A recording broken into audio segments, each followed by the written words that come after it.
मेरे आका ने फरमाया जो रोजा रखता है उसको तो अल्लाह सवाब अता फरमाते ही फरमाते हैं, लेकिन जो रोजेदार का रोजा इफ्तार करवा दे, इसी हदीस के आगे जुमले ये आते हैं, जो इफ्तार करवा दे और मैं उसको भी उतना ही सवाब जितना रखने वाले को सवाब दिया। अब गौर करें कि एक बंदे ने रोजा रखा,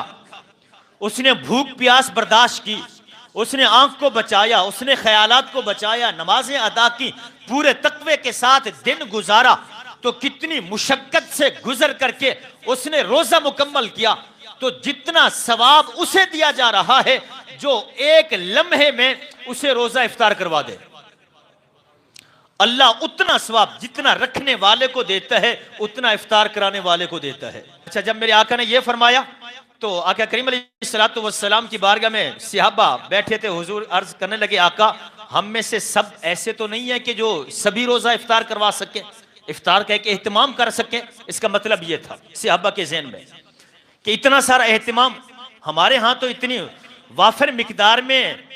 कोई अनाज का या दूसरे मामलात नहीं है कि हम किसी का इस तरह से इफ्तार करा सके। तो मेरे आका करीम अलैहिस्सलातु वस्सलाम ने इरशाद फरमाया, ये सवाब अल्लाह उसको भी अता फरमाता है जो किसी को इफ्तार के लिए पानी पिला दे, एक खजूर पेश कर दे,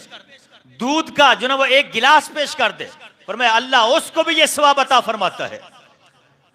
और जो पेट भर के